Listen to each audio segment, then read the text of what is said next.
మన దేశంలో కొత్త కొత్త స్వామీజీలు తయారవుతూనే ఉంటారు. భక్తులు కూడా గుడ్డిగా వారిని నమ్ముతారు. పెద్ద ఎత్తున దర్శనాలు చేసుకుంటారు. కొందరైతే తమకు మంచి చేశారంటూ భారీ కానుకలు సమర్పించుకుంటారు. ఇప్పటికే దేశంలో ఇలాంటి స్వామీజీల మాయలు బట్టబయలయ్యాయి. తాజాగా తెలంగాణలోని నిర్మల్ జిల్లాలో కొత్త స్వామీజీ పుట్టుకొచ్చాడు.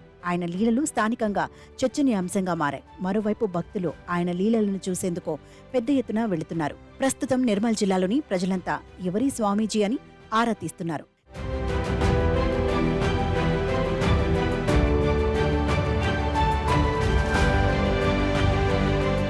నిర్మల్ జిల్లా బైంసా పట్టణంలోని పిప్రి కాలనీకి కొద్ది రోజుల క్రితం సోను మహారాజ్ అనే స్వామీజీ వచ్చాడు. స్థానిక ఆలయంలో ఆశ్రమం పెట్టాడు. తనకు తాను మహాకాళీమాత అవతారంగా పరిచయం చేసుకున్నాడు. దీంతో భక్తులు ఆయన్ని చూసేందుకు క్యూ కట్టారు. ఈ క్రమంలో గురు పౌర్ణమి రోజున స్వామీజీ తనకున్న దివ్యశక్తులతో మాయమవుతున్నట్టు ప్రచారం చేశారు. ఆదివారం రాత్రి ఆశ్రమంలోనే మాయమై సోమవారం సాయంత్రం 4 గంటలకు తిరిగి ప్రత్యక్షమవుతానని ఫ్లెక్సీలు కట్టించాడు. దాంతో స్వామి మహత్యం లీలలను తిలకించేందుకు పెద్ద సంఖ్యలో భక్తులు తరలి వెళ్లారు. ఉదయం నుంచి రాత్రి వరకు భజనలు చేశారు. సోను మహారాజ్ స్వామీజీ చెప్పినట్లుగానే మరుసటి రోజు భక్తులకు దర్శనమిచ్చాడు. కానీ ఆయన మాయమయ్యే సమయంలో తలుపులు వేసుకున్నారు. దాంతో స్వామీజీ మోసం చేస్తున్నారంటూ పలువురు అనుమానం వ్యక్తం చేస్తున్నారు. సోను మహారాజ్ స్వామీజీ మాత్రం తాను అమ్మవారి స్వరూపమని చెప్పుకుంటున్నాడు. మీ పేరేంది? మీరు గుప్తమవుతున్నారని చెప్పారు ఇక్కడ పబ్లిక్ భక్తులు. మహారాజు పేరు అంటూ ఇంటికడ ఈశ్వర్ అంటారు. అన్నిటికంటే సోమవారం. ఓకే, అంటే ప్రతి ఈ గురు పౌర్ణమి నాడు మీరు నేను గురువు దేవులకి సాక్షి అనుకున్నాను. ప్రతి గురు పౌర్ణిమకు గుప్తమవుడు కంపల్సరీ. నాకు కళ దృష్టి మొత్తం దాండి అది మళ్ళీ ఎప్పుడు కనబడతారు? కనబడాలంటే 24 గంటల లోపు వస్తే చెప్తే లేకుంటే 24 గంటల లోపే రాకుంటే మంచిగా మందిలో ఉండదు.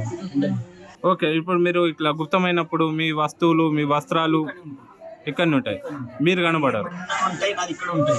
వచ్చినాక మళ్ళీ అందరికి అది తీసి బయట తీసుకుంటాం. పోయినాక కూడా తీసి బయట తీసుకుంటారు. వచ్చినాక కూడా నేను ఎట్లా పిల్లలాగా వస్తాను అట్లా మళ్ళీ ఇక్కడ వస్తా. ఇక్కడ మళ్ళీ వచ్చి చూడొచ్చు. ఓకే, అంటే వస్త్రాలు ఉంటాయి, ఒక తడిసి తీసుకోండి. ఏముండదు అసలు ఏముండదు.